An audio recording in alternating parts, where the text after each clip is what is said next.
we're just chatting a little bit as people join us. One of the things our Maker Pod has been talking about is TikTok. And if this is something, first of all, should we be on TikTok if we're over 30? Or 40? Or over 25. If your clientele is under 30, you need to be on it. Yeah. Yes. Yeah, so Shannon Roseanne has been doing a little bit of research and has a couple tips she's gonna give us as we're waiting for people to log on. Yeah, some tips for TikTok for business is basically be yourself. Don't try and be as polished as Instagram. It doesn't translate as well. It's about being more authentic, and it's about connecting with your audience, not so much selling a product. So it's about, oh, I like that person, and then they find you later. So the bar is a little lower as far as content goes, which is kind of nice because you can just kind of pump it out and not be as critical like with Instagram. And then also, like, don't worry about if you don't know any of the TikTok dances or any of the TikTok jokes. Just share your information and your knowledge as an expert, whatever that is from your business.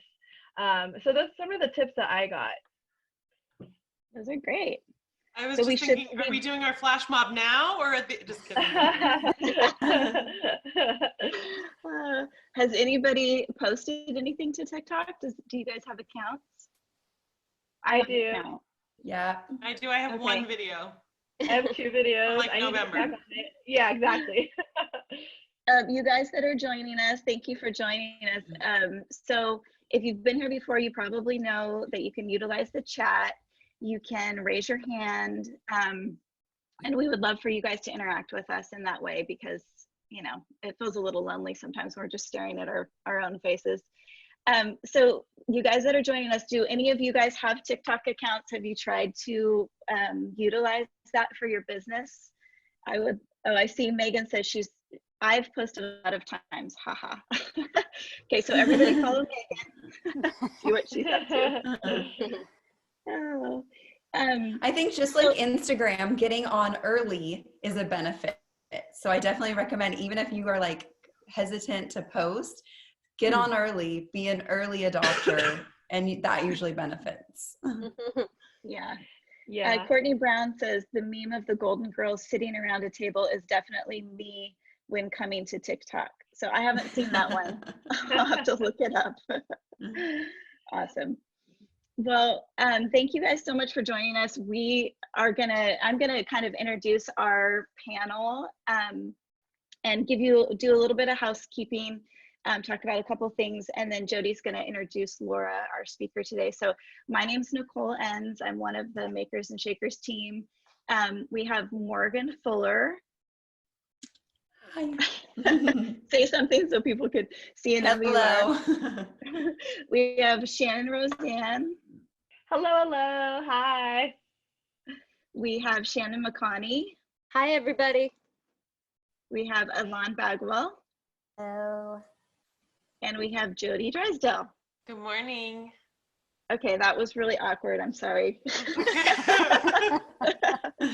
We just aren't this fancy. That's why it feels a little. I know. Anyways, I just wanted you guys to know who's kind of behind Makers and Shakers and what everything that you guys are seeing and that we're putting together. This is the team. So welcome. Again, utilize the chat if you guys haven't before. It's a great way. You can message us as panelists, or you can message everybody that's participating, ask questions. And I know that Laura would love for you guys to ask questions and be involved. And especially, so at the end, Morgan is gonna come back on and we're gonna facilitate some questions from you guys with Laura at the end. So make sure that you stick around for that, because I know that that's gonna be really, really good. And also another point, if you guys don't know, if you put your Zoom into speaker mode, then you're gonna just see the person that's speaking kind of large screen. So sometimes people like to do that. It's a little less distracting than seeing a bunch of people. So, and then one other thing. So we are an organization that is run all on donations. And there are some costs associated with doing virtual things. It's not a lot, but I just wanted to mention really quickly, if you guys are enjoying what we're putting out and you want to donate, we do have a Venmo account set up, and it's actually under my name, which sounds a little suspicious, but I did try to get Makers and Shakers, and I can't have two. So anyways, it's Nicole Enns, and all of those funds go towards funding our Zoom account and all of the things that we are trying to do and put out for you guys. And we always do little gifts for our speakers and things like that. So if you want to give to that, we would totally appreciate it. So anyways, that's all that I have to say. And now Jody's going to introduce Laura. Awesome. I'm super excited to have you here, Laura. Thanks for joining with us today. Laura Cootsona has been in small business and nonprofit management all of her adult life. As a supporter of women, business, and leadership training, Laura offers her wide range of skills to equip women to live out their callings and their passions. Laura was a founding member of 2 leadership training programs, Doing Good Well and Leading Wholeheartedly, over the last almost 10 years. And over the last almost 10 years, she has trained scores of women leaders. By day, Laura is the executive director of the Jesus Center, an organization serving those experiencing homelessness in Chico, California, and really supporting services throughout the county. Cootsona holds a master's in nonprofit administration from the University of San Francisco and a bachelor's from UC Berkeley in religious studies. When she's not at work, Laura enjoys time with her 2 beautiful and amazing and incredibly successful daughters, who are 22 and 25, biking, reading, swimming, taking pictures, hanging out with friends, and traveling. She and her husband, Greg, who's a lecturer at Chico State in religious studies, will celebrate 35 years of marriage in July. And I have just been so blessed to know Laura really for the last 15 or so years, which I feel like our last speaker, I said the same thing, which makes me feel very old, but I was like 2 when I met Laura. But I worked with her husband, Greg, at Bidwell Press, and really have been blessed these last 3 or 4 years with getting to know Laura as my friend, and have the opportunity to work with her as a board member of the Jesus Center, and just really grateful for Laura's leadership. And I think Laura's perspective on all things that have to do with community. So I'm grateful for her to be here to share with our community today. So thanks, Laura. Thanks, Jody. That's super nice. Yay. Well, it is thrilling to be with you all. I have to say, I sort of asked Nicole a couple times, can I come play? Because I love what you all are about, and I'm really thrilled not just to share a little bit of wisdom from my journey, but really to be with you all. I find incredible inspiration from other women who are trying to be their best selves. So I'm going to share my screen. Hopefully all will go well. Oh, look at there. I'm getting smiles from the panelists. That means it's happening. We've titled this seminar really calling it "You're Creating Your New Normal." It's kind of a hackneyed phrase now that we're in week 8 of the quarantine. That word normal, I don't think any one of us has experienced it yet. So the idea of creating a new normal sounds pretty awesome at the moment. Let me just tell you a little bit more about myself, if I can get the screen to move. There we go. This is just one of the many normal quotes that I find when I cruise around. I love this. In the rush to return to normal, use this time to consider which parts of normal are worth rushing back to. For any of you who are moms, particularly, I know and applaud you with small people underfoot. I don't know how you're doing it. I think in my 50s with grown children and no parents alive, have the best version of the quarantine because I don't have anyone to take care of, but me. So I bless you for what you guys are up to. Just a quick journey through my life. I wanted just to start with 3 words, which is journey, mission, and today. Journey for me, and I'm gonna have a couple of show and tells because I like visuals and I like books, but I believe that our learning about who we are and what our best contribution is comes from a lifelong of exploration.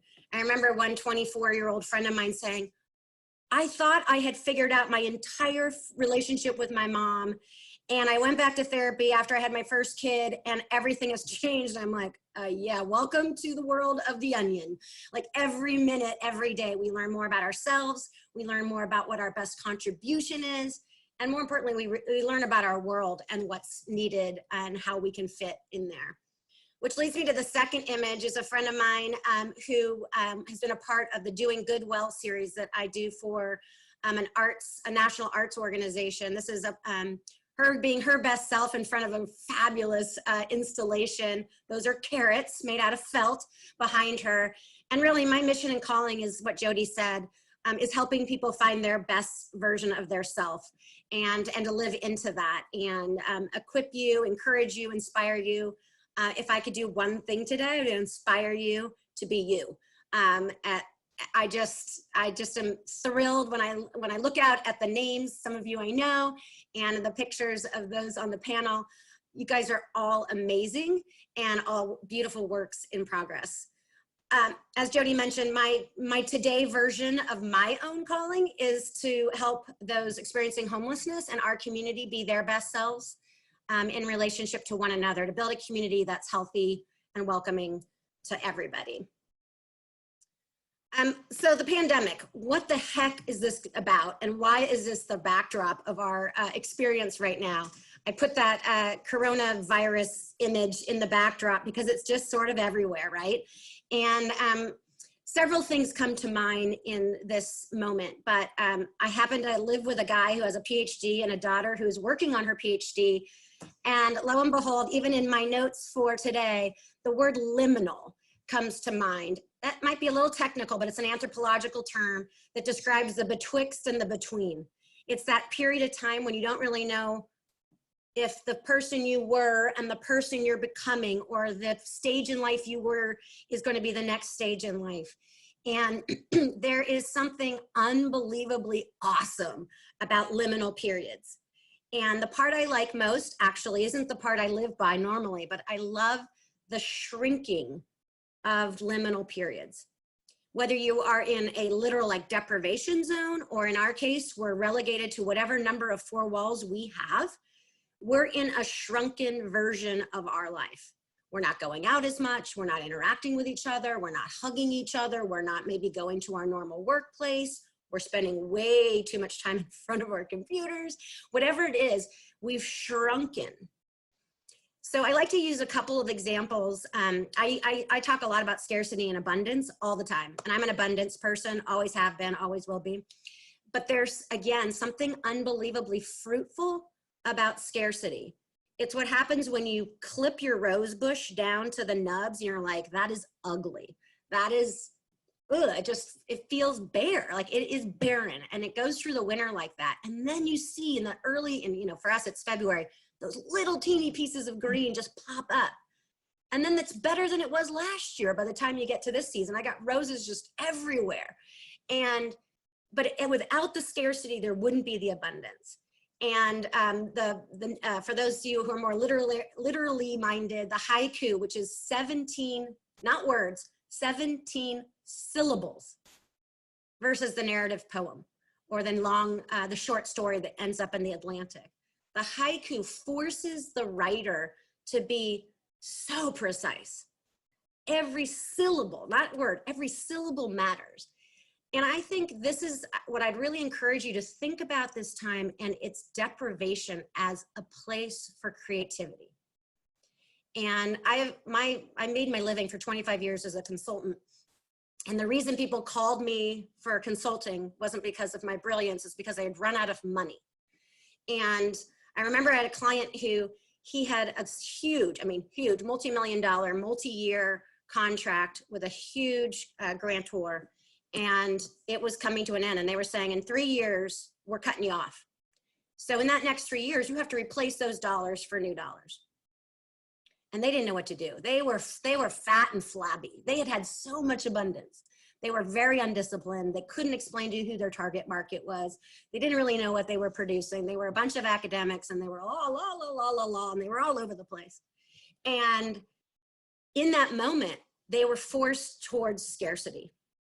And it was so fun to walk them through that process of pulling out the abundance and saying, at your core, who are you? And what is it that, what's the one thing you want to change in the world with what you're producing?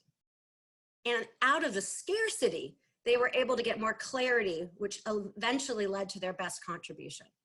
It's very counterintuitive. We think if we have more, it'll be all great.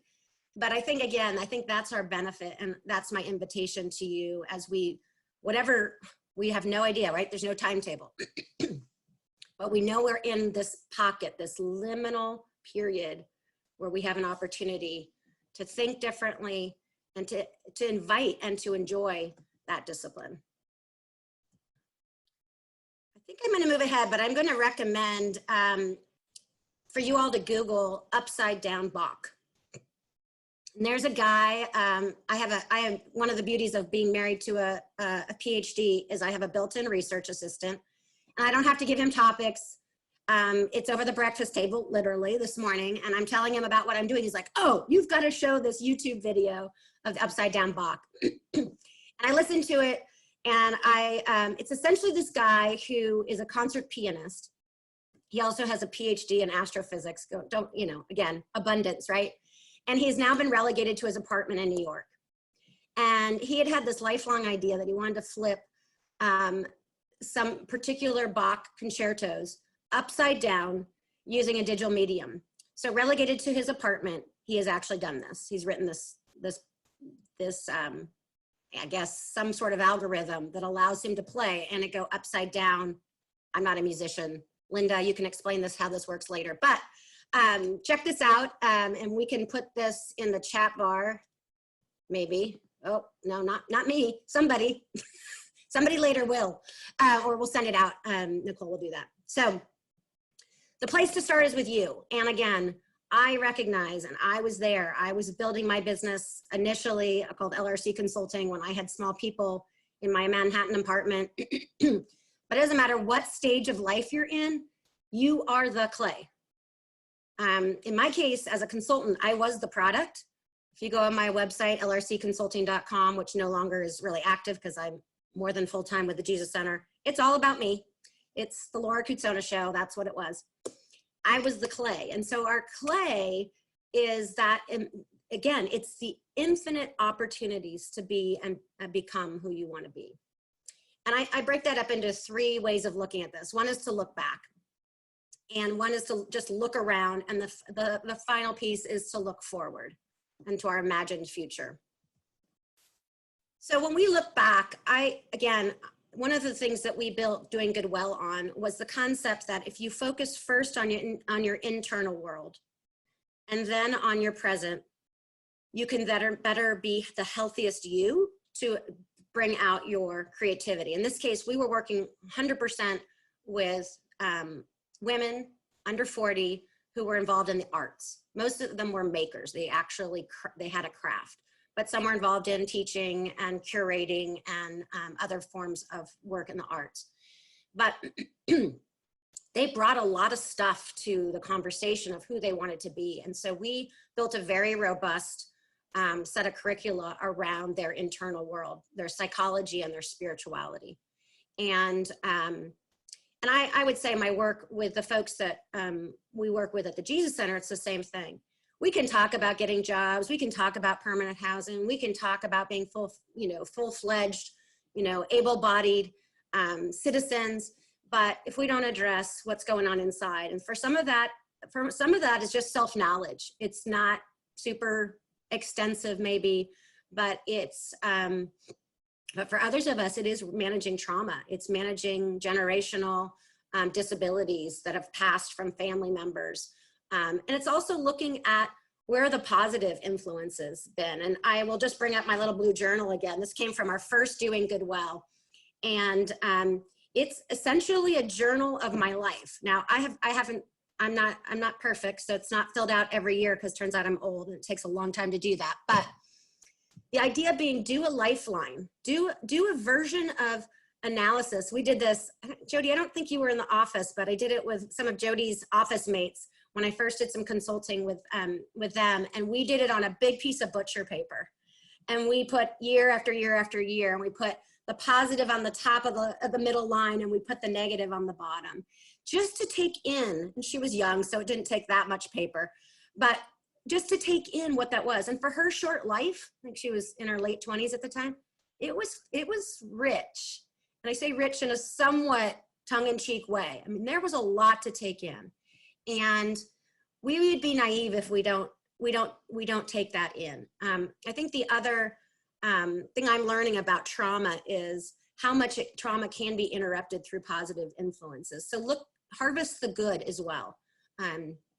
The other piece of looking back is looking at who has been in your life, again, positive and negative.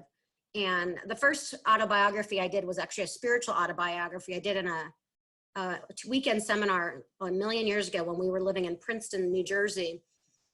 And I had always thought, I had no religious influences by my family. And I came of faith as a young adult.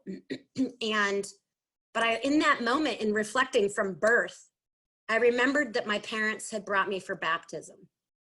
And it changed my life to think about it that way, because I don't even know that they understood what they were doing in bringing me to baptism, but it was part of my spiritual journey. And I think I've had a lot of those ahas, like, oh, that person. And sometimes you don't know it in real time, but you remember it later, and say how I had a coach in high school named Miss Nagai. She had been interred in the Japanese internment camps in California. And she was a killer coach for my dance team. She changed my life. Right? And at a very critical time when I was 14 years old. And who are those people? So I really encourage you to do that work. If you're a journaler, use the journal. These are one of my favorites, the maliko.com. I highly recommend them. They have dot journals. They're super cool. And the coolest pen ever, which I can't remember what company is, but we can share. If you like cute, I like cute. Makes it more fun. So look back.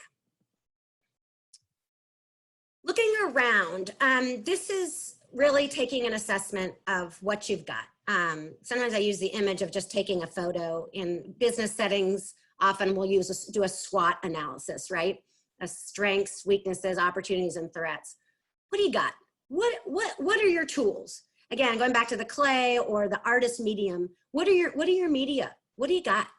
And it's fun to think, and I'm sure you guys have found this too, whether it's somebody's birthday or it's Mother's Day, or I had to come up with a couple of hostess gifts recently.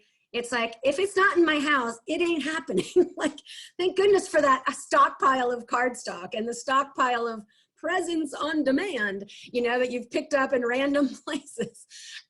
Or just that happy birthday, garland that you've used 1,000 times that all of a sudden made somebody's 40th birthday. Like, who knew, right? I've used it for decades. So that's what looking around is like. What do I got now? We can spend a lot of time thinking about what we don't have, and we will, and that's part of the looking around. But I'm a strength-based person. One of my Bibles, even though it's not actually a very good book, but it's a great tool, is the Strength Finders 2.0. This is, if you haven't done your Strength Finders, it takes $20 and let's give it at 45 minutes, but it's probably less. It's online. And then they spit out this report of your top 5 strengths. I do it with all my teams, my staff, my board. Jody knows because I made her do it and share. Jody and I actually, it's very odd and very statistically abnormal, but we have 4 of the same 5 strengths. Very weird. But what's fun about that is if you know Jody and you know me, we're really different, and it shows up really different. So there's no 2 people alike, and this helps you get some vocabulary for what is it about you that is bringing joy to the world and where that great contribution is. We really need to take into consideration our stage of life. There are certain things we can do when we have a 2- and 4-year-old, and there are certain things we can do when you're in the stage like I'm at. Another version for Nicole, who's got all teenagers. So that's okay. Take that in and be gentle with yourself.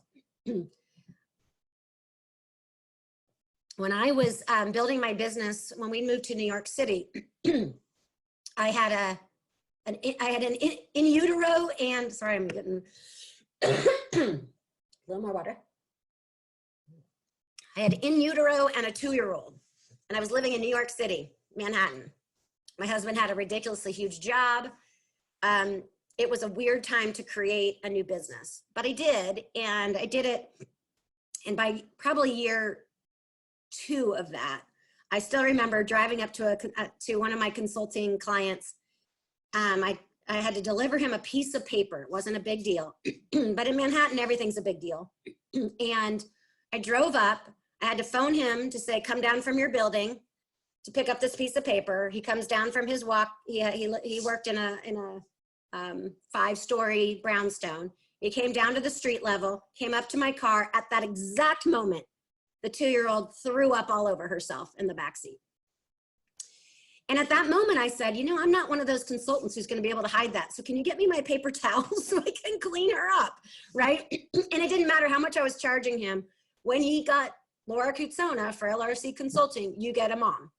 And I can do all of that, right? I can do the cat in the hat mambo, but sometimes you're gonna get a drop ball and a smash cake. And that's part of working with me. And so we've got to own those seasons. I'm a big fan of a team. I know tribe, sort of the in vogue word, so I threw that in. You can call them a tribe, a team, a committee, a board. You just got to have your people, and you got to know who your people are. I woke up today after about 3 hours of sleep, and I was really angsting about a certain issue. And I wrote myself a list of 4 people I had to call today to remind me of why I was making a certain decision and how I was going to get through it. And I am an extreme extrovert who loves to connect with people, so my tribe is massive. But I'll tell you, there are a couple other people I called this morning who aren't the big group. It's the little group of, I'm really struggling this morning. And I didn't sleep because I was really struggling.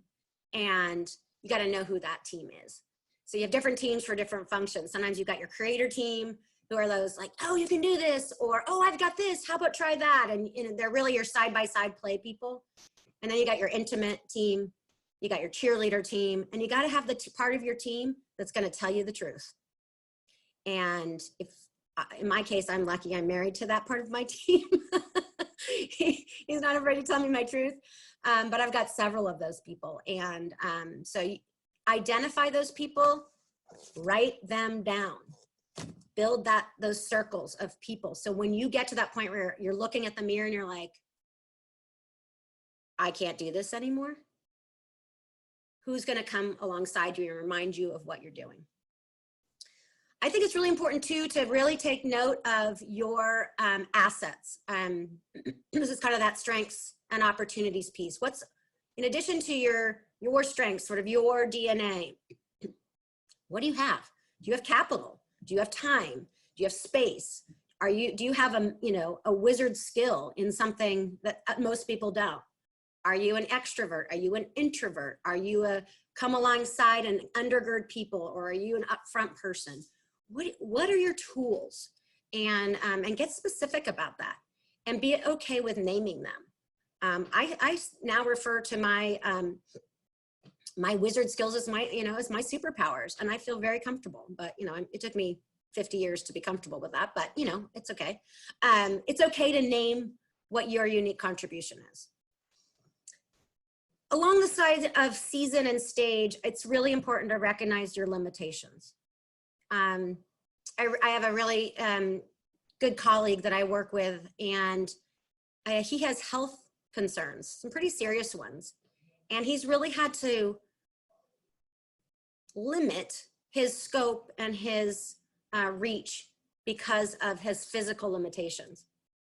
Some of us have had to do that because we've decided we want to have be active as a parent and active in whatever it is that we're trying to make or create or be in the world. And those are limitations. They don't have to be negative, but they are restrictions on, pie in the sky. I could do anything at any time. So maybe it's college debt. Maybe it is a tricky relationship that you're in, or special needs that your kids have in the season that they're in. Maybe it's a parent. Greg had to take a leave of absence for a period of time at the church because as parents, we're so sick. These are limitations that we have to accept when they come upon us. So this piece is big and it can't be rushed. And I think this is the best thing to do during liminal time, is take an assessment of where you are and who you are. And don't be afraid to name assets that you haven't quite realized yet. So that brings me to the next slide, which is what's your imagined future? I don't know if you guys are Brene Brown fans, but I'm as someone said, yes, I'm a cliche. I love Brene Brown. I think that was Beth Reed said that to me earlier. But she just did a really great podcast with Sue Monk Kidd and Jen Hatmaker. And I listened to the Sue Monk Kidd portion of that twice. And I loved what they talked about, which was, what does it look like to bring out your largeness? And this boldness of, it's okay to be your biggest self. It's okay to show the world that you have something unique to bring. And if you're at the beginning of that journey, or maybe you're at the end of your journey, or a lot, oops, sorry, that wasn't supposed to happen. What is it that's what brings you great joy and kind of fills up that sense of who you are? And I have been very fortunate to get to use my superpowers in different versions for most of my career. I had the aha of what my contribution was very young, in my 20s. And, but I don't think I was comfortable with my largeness until many days in this season, not all days.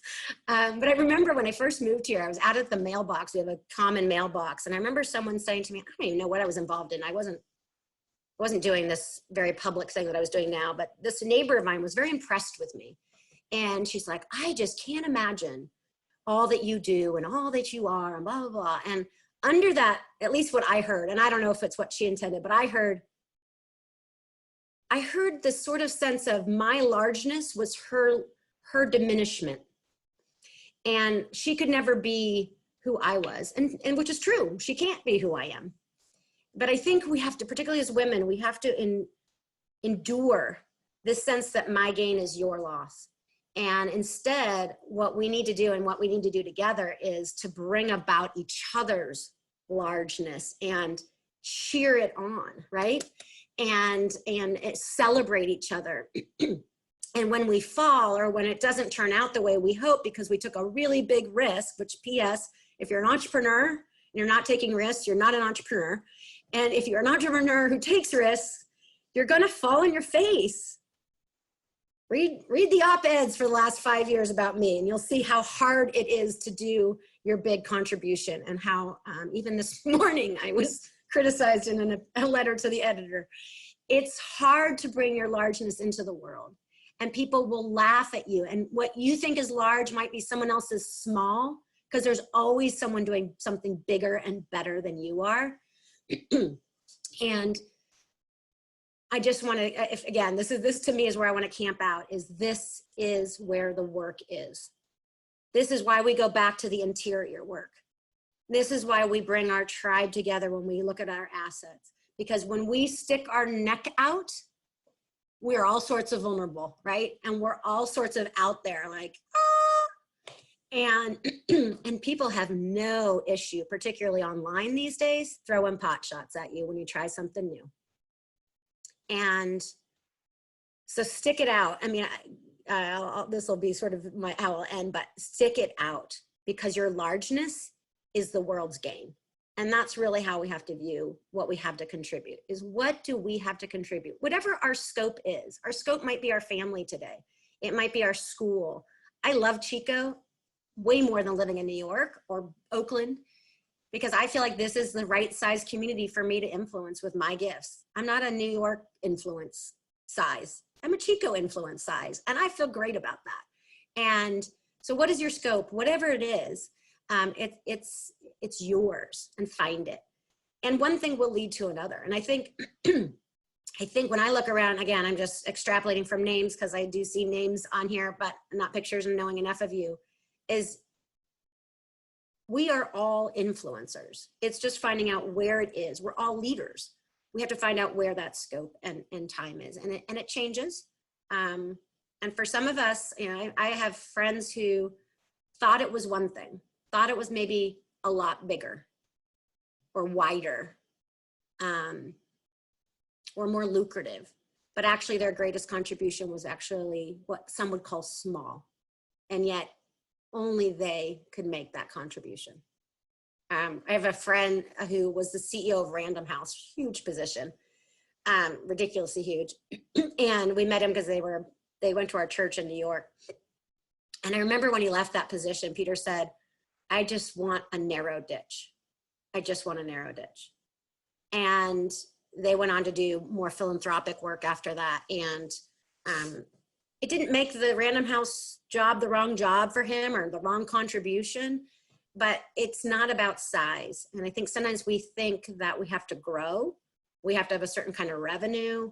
When I had my consulting firm, there was always this thought, oh, maybe I need other people to work with me or under me, or maybe I need to, you know, build the brand or whatever. It's like, you know, I had that all during the time I raised my kids. It was exactly the right size. And I made great contributions to a bunch of different organizations just because it was the right size at the right time.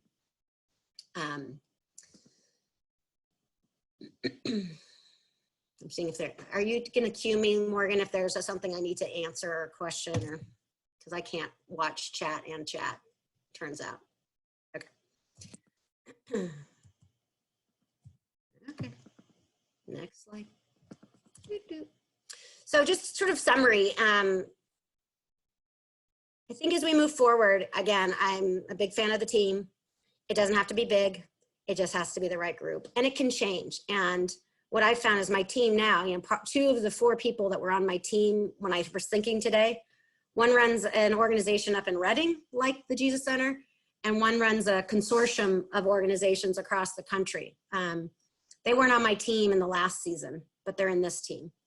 So you have different teams sometimes for different parts of your planning and your ideation. The team that gets you kind of out of a depression might be different than the team that's going to get your product to market. If you don't have financial, I'll tell you, I was saying this to one of my donors yesterday, I really have no skills to do my job. I mean, literally, like actually the skills I need, such as social work or finance or real estate, which is the big hot topic right now in my world. I have none of those skills. And at my age, I'm not going to probably get those skills. And I don't need to, because my superpower is I bring great people together to do great things. So I don't need to become the real estate guru. I just need to know the real estate gurus. I don't need to be the finance wizard if I can attract finance wizards. So I think that I'm living team right now in such an integral way. I am not a one person band. I am a conductor, and I bring great people together. Plan, you gotta have a plan. Some of my best friends just wrote a new book called Fulfilled, Catherine and Michael Redman. And I'm reading it. It's a business primer. And if you have never read a business book, it would be a great place to start. It was just released on Amazon last week. And they go really, really extensively into plan. And it's hackneyed, but I don't care if your plan is 1 day long or 3 weeks long or 1 year or 5 years. I wouldn't go much beyond 5 years. I wouldn't even go much beyond 3 months today, but pretend you have whatever length, it's irrelevant. You just have to have a plan. And because I'll tell you what plan is boundary. And the plan is really what guides you when you lose your way. It helps you make decisions. It helps you focus. It helps you when you get up in the morning, like today, when I've gotten 3 hours of sleep, I'm like, well, I know what I'm doing today. I know my priorities. I know my top 4 buckets that I have to focus on. It doesn't matter how I feel. Those are my 4 buckets. That's where I'm going. And I did that when I was of good mind and clear mind. I knew what that was. the other part of plan that I wanted us to push into is, and I'd love you guys to throw something in the chat on this, is I think one of the things that one of the other sort of anchors as we move forward is our principles.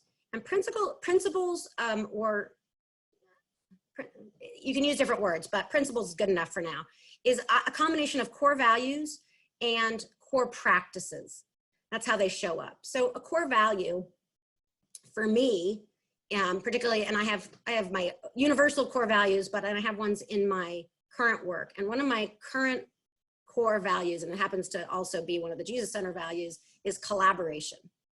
So I'd be curious if, just like your gut, what is that one principle that you live by? I'm gonna turn my chat back on, and I'd love to hear what you guys have to say as one of your, just like, yes, that's one of my core values. What is that word?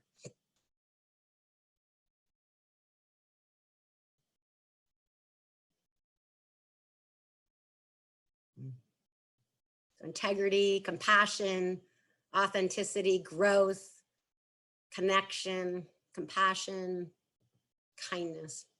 That's good. Fun, yes. Generosity, stewardship, great words. Perseverance, kindness, fun, and compassion. Ooh, I want to come on business with you, Janine. Fun, love that. Yes, Courtney. Raw, unapologetic me. Go, Emily. Great. Dream big, connection. It's really critical to know what those words are for you, and then poster them on your walls. Put your, use the Brene Brown stickies, put them everywhere. Because again, they guide us. They guide us when we have I have a situation that's just troubling me. And the things that teach me how to operate in those hard moments aren't my gut reaction, which is I want to hurt somebody or fire somebody. It's my core values. What's my long-term imagined best scenario here? It has to be positive, it has to be collaborative, and it has to be strategic. Those are my 3 words that operate for me in this moment. And then I layer on the Jesus Center core values, which it makes for a grid through which I act. The other issue around core values is, what are our core practices? And I haven't known anyone who's made a great contribution in this world who hasn't had practices, habits, disciplines, you call them whatever you want, but the ones that keep you on your path. And again, depending on our season in life, and I think in this liminal period, that's tricky to master because our rhythms have been thrown off and our space has been thrown off, whatever it is, but they still need to operate. And first, always take into consideration the things you're already doing. You eat breakfast at 7:30, you take a shower every day or every other day, or you use dry shampoo every day, whatever it is, right? What are the things you're already doing? And then what are the pieces that you feel need to be woven in to those practices that will give you that strength, that woven strength that will keep you steady? For those of us on medication, that's remembering to take our medication. For those of us who really thrive on water, that's getting those 8 glasses in. For those of us who are Orange Theory, groupies, it's doing those workouts, right? What is it that you're able to do and can do? And what modification do we need to make given the season that we're in? I don't do anything daily, so I never do daily practices, except for eating, of course, and water. But what are those weekly or even monthly? What do you need to do to stay healthy? That's all part of your plan. And that's sort of the maintenance undergirding. That's so when the crisis hits, when the pandemic hits, you weren't completely out to sea because you already had some of those practices that were undergirding you. The word grit is just, it's long and hard. It's perseverance, it's strength. Again, grit, plan, and team. Whew, they're all woven together. I don't know anyone who's got, I do know people with amazing grit, but I don't know anyone who does it by themselves. So, okay, I'll end on this slide, which is humor, fun, humor. Humor comes from 2 things. It comes from humility and it comes from perspective. You can't laugh if you don't have a little self understanding, and be willing to laugh at yourself. It's easy to laugh at others. That's really quite easy sport, but laughing at yourself, and not in a self-deprecating way, in just a perspective getting way. Like if you've listened to Brene Brown, it's that effing first time, right? And it's that it's okay. This all feels uncomfortable. When you do something new, I don't care who you are. I don't care if you're taking on a CEO position in a major corporation, or you're putting out a new product in the space. And every time, everyone I've ever talked to, there's that feeling of like, I don't know what I'm doing. My friends who just published their first book, Greg, every time he puts out a new podcast, there's that sense like, oh, what is the world going to think of this? And will they even think anything? And you got to have a sense of humor. Yeah, I could tell you stories, but you've got to be able to laugh at yourself. And if you can't, you need someone on your team who will help you laugh at yourself, and be that for each other too.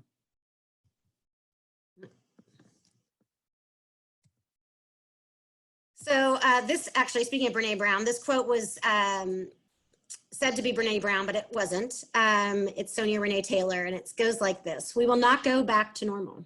Normal never was. Our pre-corona existence was not normal, other than we normalized."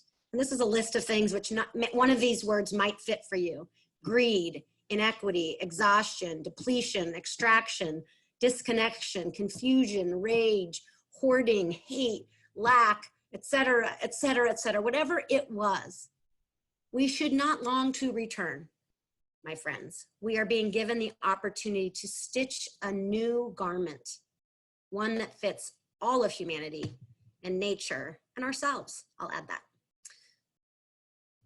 Oops. That's it.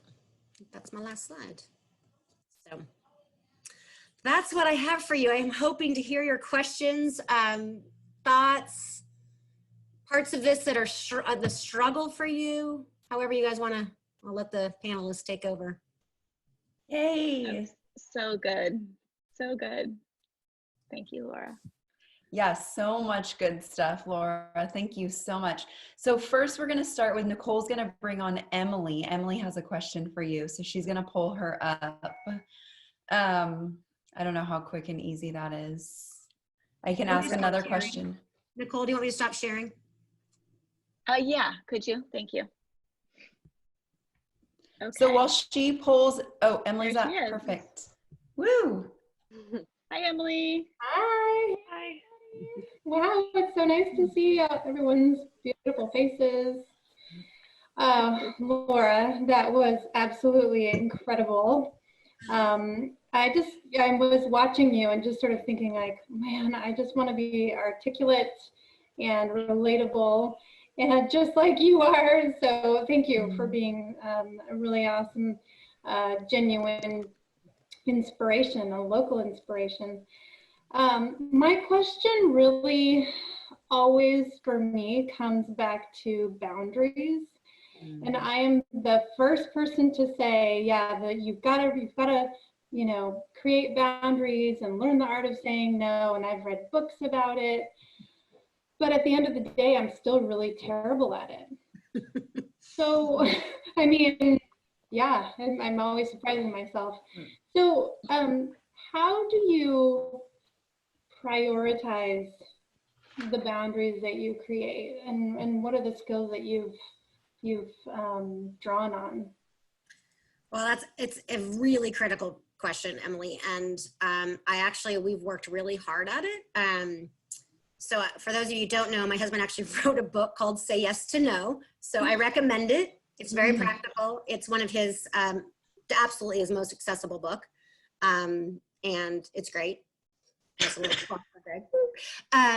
But that book took 7 years to publish. And we always joke that the 7 years that it took to publish that book was the 7 years that we were forced to live it before it saw the light of day. And so when my second daughter was born, so she's 22, 22 years ago this summer, I completely lost it. And when I say lose it, I'm talking about, thank goodness she wasn't in the car seat, but I'm talking about throwing car seats across parks. And I lost it. And I wasn't sure that I was going to recover. I was really depressed, really upset. And so I got a team around me to get me healthy. And so that I didn't actually throw the car seat when she was in it, which I never did, which is a good thing. I'm sure I've damaged her many other ways. But about that point, just shy of that point, Greg and I started taking one day off a week. And again, with small children, that looks really different than it does now. It's way cooler now than it was then, because it was always distracted then. But we took Fridays because my husband worked on Sunday and I was self-employed, so I could do that. And we took the time the kids were in school. And when they were in preschool, that meant 3 hours or 2 hours and 12 minutes or whatever it was. And we were living in New York at the time, so there was no family, there was no people, nobody was there to help us. The team was the two of us, but we started carving that time out. And even when we did have the kids, we put the to-do lists away. And I have to tell you, it is one of the practices that's the hardest especially as a doer. I'm a total doer. I'm a fixer, doer, getter, doner. I love getting stuff done. Greg has achieved in his top 5 strength finder. This is so counter personality. We are extroverts. We're not like the contemplative types. And so we just forced ourselves. And then it got to the point where after you build a habit, then all of a sudden it flips. And then your life depends on it. And now I don't even think about it. I don't do stuff on Sundays. Now, occasionally, we'd always say 3 out of 4 Sundays. Now it's Sunday because he doesn't work on Sundays. 3 out of 4 Sundays, we take a Sabbath. And, you know, some Sundays it doesn't work that way. But what's great is my life books, which I just happen to have right here. And you don't have to be a person of any particular faith to enjoy this book, but it builds on the Jewish concept of Sabbath. It's by Wayne Muller. It's one of my desert island books. I only have a few. This is one of them. And it's just short vignettes so you can read it when you don't have time. But the idea is the world will survive when we say no. That's pretty much how it is. The universe keeps spinning. He's got one great quote where it's like, put the car in drive, turn off the computer, turn off all of that stuff, put the to-do list away, put the mop in the bucket, and just be. And there's really nothing I can't say. That's why I feel like you were a plant, Emily. But there's nothing that's changed my life more than taking a day off. Nothing. And I do it at the end of every day too. Last night I had a meeting until 8:30, and there was certainly time I could have after that gotten feedback, and there was a document that needed to get out this morning which still hasn't gotten out. And instead I went like this. I shut the computer and I went to my family who had made dinner so that we could all eat together. And I turned it all off. Again, I didn't sleep, so I didn't really turn it off, but I tried. You know, it's a discipline, doesn't always work. So I could vamp all day. We could do a whole other thing on taking a break. Invite me back. Thank you. So Thank you, good. Emily, for your question. Thanks so much. Yeah, so good. So Laura, Allie's asking, can our largeness sometimes be a fault of ours? I sometimes feel like I dip my hands in too much and then don't focus on the bread and butter of my business. Yeah, I think that's a great question. I think, and particularly this is where I've really loved working with artists. For the most part, artists are visionaries. They're strategics. If you know the Strength Finders, many of you and entrepreneurs the same, very, very visionary. And thinking big is not usually the problem. It's getting the plan into place and actually pulling it off. I think, and I don't want to genderize this too much, but I think often I'd rather have you err on a too big a vision than too small, because I think as women, and this is I'm stealing this directly from Brene, but we get rewarded for our smallness. And I think she's right. I remember when I first had kids, and Greg's a visionary. I'm a doer.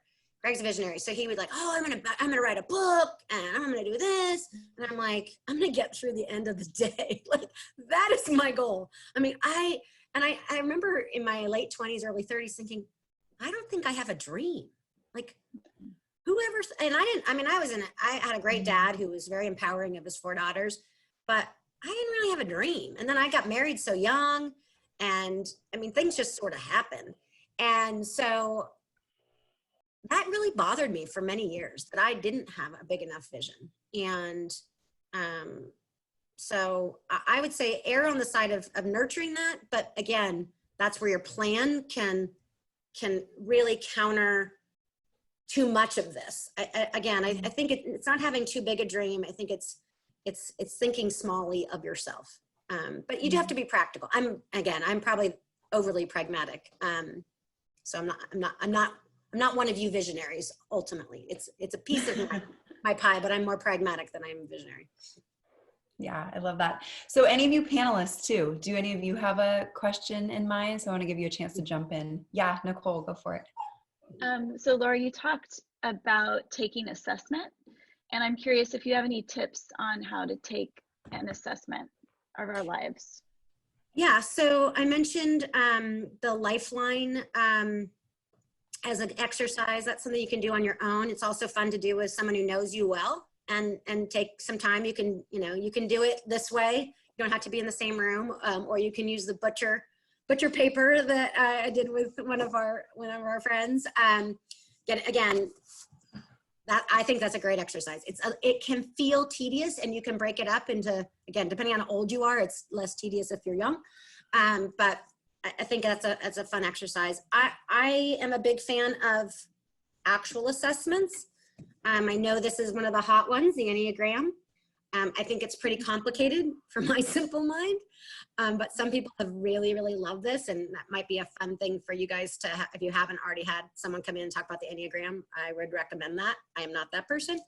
I always recommend the Strength Finders assessment, because I think, and I'm happy to share some of these tools, but on their site, they also have tools for what do you do once you discover what your 5 strengths are? How do you verify and check in on those? And there's so many fun exercises, like where have those strengths shown up in your recent time, in your recent work or your last job or your last project? How does that show up when you work with teams? What other strengths do you need from other people? I always do it with teams, not just for personal exploration, but how does my strength complement Jody's strength if we're in a discussion together and making a decision together? And it's gonna, Jody's not, we're redundant, but pretend it was someone who had different. The point being, not everyone's as cool as me and Jody and has other strengths that complement ours. You guys are. Again, there's Myers-Briggs. A lot of people have, used that over the years. I'm a fan of the positive. I think why I like Strength Finders is it's all about strengths. And and it's cheap and it's easy to understand. And I like all those things about it. Can I just tag on, sorry. Yeah. I was going to say, I remember you doing the timeline activity, Laura, in our office. And okay, you were there. I wasn't sure. I remember walking in and stepping over the paper and all of that. But just the power, I think, of recognizing, and in our Makers Pod, we talk a lot about kind of our childhood experiences, our young adult experiences, and how they have brought us to where we are today. And that I'm like, that's going to be my afternoon. I'm totally busting out the art paper from Bailey's room and that timeline, because I haven't done it on myself yet. And I think, to your point, also then recognizing the places where my identified strengths have come into play, and then what was happening in that season of life. I think that's a really powerful way to not only recognize kind of softer spots, but really how do we recreate those great experiences and expand on those to increase our presence in the ways that we play out in this world. I think that's a huge, I love that you shared that activity, because I think it's just really powerful. Yeah, and just to add to that, so we will often, when we do the timeline exercise, then after, so that's, you can put in points of highs and lows, sort of more of a description, but then you can layer back over, because my understanding of the strengths is they start to appear very young, actually, many of them. And so you can go back through your timeline and put in where you've seen your strengths show up. And that's a fun, again, layering of the 2 exercises, which I like. And then the last thing, your point of the story about getting your mail at the mailbox, and this recognition of me being big doesn't mean someone else has to be small. tears in my eyes with that one. Like, Yeah. that was just so freaking powerful, because I think as women, we are taught if we take up space, it means there's not enough for somebody else. And that just was huge. So I just want to acknowledge and thank you for that nugget. Just that alone was worth being here this morning. So thank you. You know, and that was, I have to say, that was a painful moment for me, because I felt small. I felt smaller. So, you know, and that's just my own issue, but those are painful, right? And I think now that I'm in my 50s, I've always had a mentor piece to me. I'm kind of I don't know why, I'm a coach.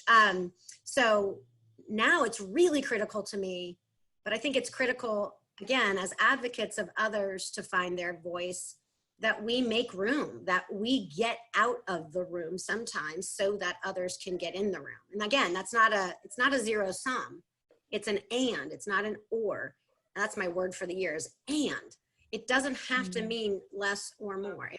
And I think we may all feel that we can step into our space, but the next job on our list is making sure someone else can too. Again, that's the helper in me, but I just really believe that strongly. Yeah. So good. Okay, Lauren is asking, how do you nurture the areas which aren't so strong? Yeah, I mean, I think particularly if you have a goal in mind, if you're trying to produce something or be somebody, or, you know, let's say you want to, you know, I'm just going to pick on Jody because I know her probably the best. You know, you want to now, you know, she's done Martha Stewart and Today's Show. So I don't know, what's the next big platform? I want to be on Oprah, right? Or Brené's podcast. Sometimes you just have to name that and then build back what you need to do to get there. And sometimes that means skill development. Sometimes that means, I always, on the strengths, I use the image of a mixing board. So if you have your top 5 strengths, and by the way, you can get all of your 34 strengths ranked for a little bit more money. I recommend it if you've got $84 to spare. It's a good investment, but because you can see what's on the bottom, which is where you're not so strong. And there are points where you have to do one of two things. Either you have to call up one of your weaker strengths into a higher, they are actually ranked. So your top strength is your top strength.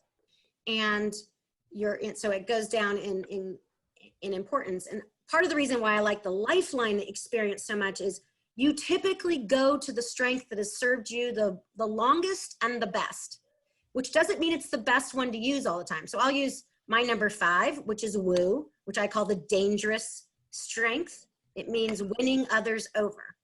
In its worst state, it's basically you go into a room, you're like, Shannon, hey. And then you like work Shannon, like, oh, Shannon, you got to meet Jody. And then you do that. And then you're like, oh, I'm going to get Nicole. She's the popular one. I'm going to grab her. She's the leader. And then, you know, and it can just be kind of yucky. And at the end, you're like, you just kind of work the room, but you haven't really built any real connections. It can be used with a little bit more finesse than that. But there are times when I can't rely on woo. I've got to rely on another strength. And my go-to, I'll got to tell you, is woo. It works for me. And it's, you know, it does. I'm charming. I can inspire. I can fill a room with joy. I can do all of that. And that's okay unless there's and I have all sorts of examples of when my woo has over-wooed somebody else. And I actually did diminish somebody else because I did that. And so the mixing board image is sometimes you got to pull back one and pull up one, even if you're not as confident in the one you're pulling up in the mix. And then, I mean, again, at 56, I mentioned this earlier, but there are things that I just don't pay attention to. And that's how I describe a strength. It's not that I'm not good at it. It's just, I'm not aware of it. And if I have someone on my team who is, then I have to very deliberately invite them in to say, can you look at the situation with that strength or with that set of eyes? And I'm an extrovert. I will roll over before I recognize I've hurt somebody. And I need an introvert in the room to tell me, to give me some feedback, because I know I missed a whole bunch of stuff that was going on there. So I like co-leading things because the other person can give me feedback when I miss it. Yeah. But I think, you know, there's stuff we don't do well. I mean, again, looking back, I wish I'd been Nicole. I wish I could do graphic design and have some of those, you know, actual tools in my belt. I have a pretty decent eye, but I can't actually do much more than a stick drawing of how to make it happen. So. Diane is asking, who are your top mentors and inspirations? Yeah, I think that's a good question. I mean, I think I have been inspired in different ways by different people. I would say that professionally, I have come across some amazing companions in the journey who have been places where I have been given freedom to learn. I wouldn't say they have been my mentors, but they have been the space openers for me.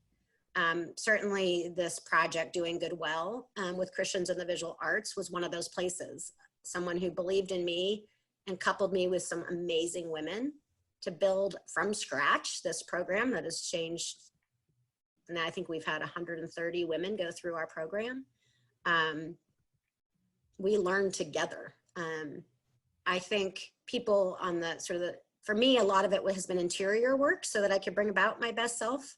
And that interior work has been Wayne Muller, Henry Nouwen, and some really close, mature, again, mostly colleagues, women in my same age bracket. I wished I'd had women who are a little older than me who could have been that, but it's partially a bit generational, that the female entrepreneur, there were some corporate women, but not entrepreneurial women in my life. And so it's been, Catherine Redmond has been one of the great joys of this season because she's a businesswoman and we can talk, we'll get together once a week and we'll just talk about our clients. And I don't have anyone else I can do that with, that's just super fun. So finding people who are in your same, who think it's fun to geek out on a business book or I have friends who love to, talk about the Strength Finders with me and we geek out on that, so. We can relate. We talk about the Enneagram a lot. Yep. So I think that that's it for questions, and we just appreciate you coming on, Laura, so much. And I mean, I took a lot of notes, my little tiny little papers, and I personally got so much out of your talk, and I just really appreciate you coming on. And join. It's so fun to be here. It's definitely the highlight of today. Hey, good. I'm so glad. And thank you guys for attending. It just makes all the difference in the world to have you guys here and commenting and participating. And we have a little survey on our website that if you go to our website, makersandShakersChico.com, and then you'll see, actually, I'll post the link on our Instagram, on our bio. But I think you can, I can't remember how you find it on our website, but if you could fill out that survey, we would really appreciate it. It helps us to know like what you liked, what you didn't like, if you like the format, if we just want your feedback. It's really important to us. So thank you. And thank you to our beautiful panel. Love you guys and hope to see your faces in person soon. Thank you. Thank you. Thank you. Yay. Yay. Laura. Thank you, Laura. Thank you, Laura. Thank you, Laura, so much.